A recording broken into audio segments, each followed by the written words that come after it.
If you've ever walked through the ruins of a medieval house or explored a Viking longhouse reconstruction, you might have wondered how these wooden structures have survived for centuries despite endless rain, snow and damp soil. The secret isn't some modern chemical preservative. It's a surprisingly simple yet ingenious technique developed by the Vikings, one that has largely been forgotten today. By the end of this video, you'll understand not just why wood rots, but exactly how these northern pioneers turned soft, perishable timber into structures that could withstand the harshest climates. And you'll even be able to apply these techniques yourself, whether for building a historic replica, preserving your own timber, or just impressing friends with ancient ingenuity. The problem with wood is water, and the Vikings knew it well. Wood, by its very nature, is vulnerable to decay. Moisture seeps in, fungi and bacteria colonize it, and over time the structural integrity collapses.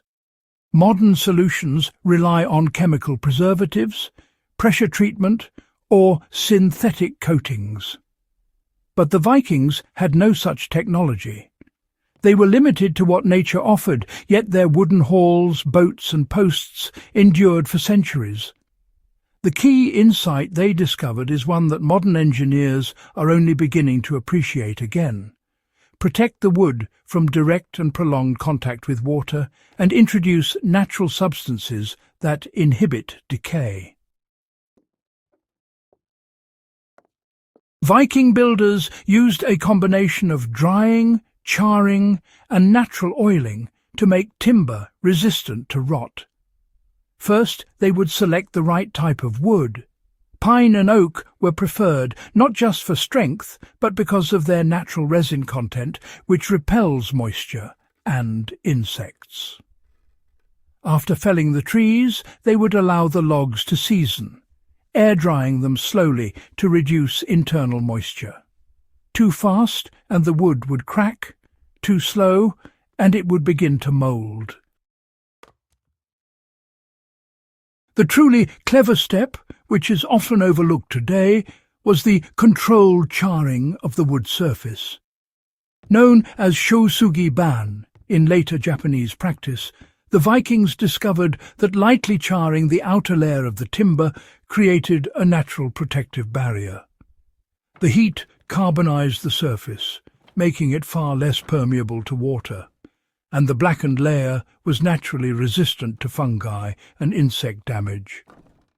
This technique was especially useful for posts, beams and planks exposed to the elements, such as those forming the foundation or exterior walls of a longhouse. Finally, the Vikings would coat the wood with natural oils and fats. Animal fat, pine tar and even fish oil were rubbed into the charred or dried wood. These substances seeped into the pores, providing an extra layer of protection. The tar also added a subtle antimicrobial property, further slowing decay. In essence, they were sealing and fortifying the wood at the microscopic level without any synthetic chemicals. If you want to apply this knowledge, the process is surprisingly accessible. Start by choosing well-seasoned resinous wood, such as pine, fir or oak. Allow it to air dry for several months if possible, keeping it elevated to avoid ground moisture. Then lightly char the exterior surfaces with a controlled flame or blowtorch. The goal isn't to burn the wood, but to create a thin blackened layer, enough to resist water penetration. Once cooled, rub in a natural oil or fat such as linseed oil, pine tar, or even melted beeswax. Reapply periodically, especially if the wood is exposed to the elements. Even today, this method can extend the lifespan of posts, outdoor furniture, fencing, or small buildings by decades. This approach wasn't just about aesthetics or durability, it was a survival strategy. Viking settlements were often built in damp northern climates, where rain and snow were constant threats. Without this knowledge, a wooden hall could rot in a few short years, wasting labour and resources. By using charred surfaces and natural oils, they ensured their structures remained strong and weatherproof. This also allowed them to focus on expanding their settlements, building ships, and storing resources without the constant threat of structural failure. Moreover, this technique demonstrates the Vikings' intimate understanding of their environment. They weren't relying on guesswork, they observed how different woods behaved, experimented with fire and oils, and codified a process that balanced durability with practicality. It's honestly a lesson in sustainable building that modern carpenters and historical reenactors can still learn from today.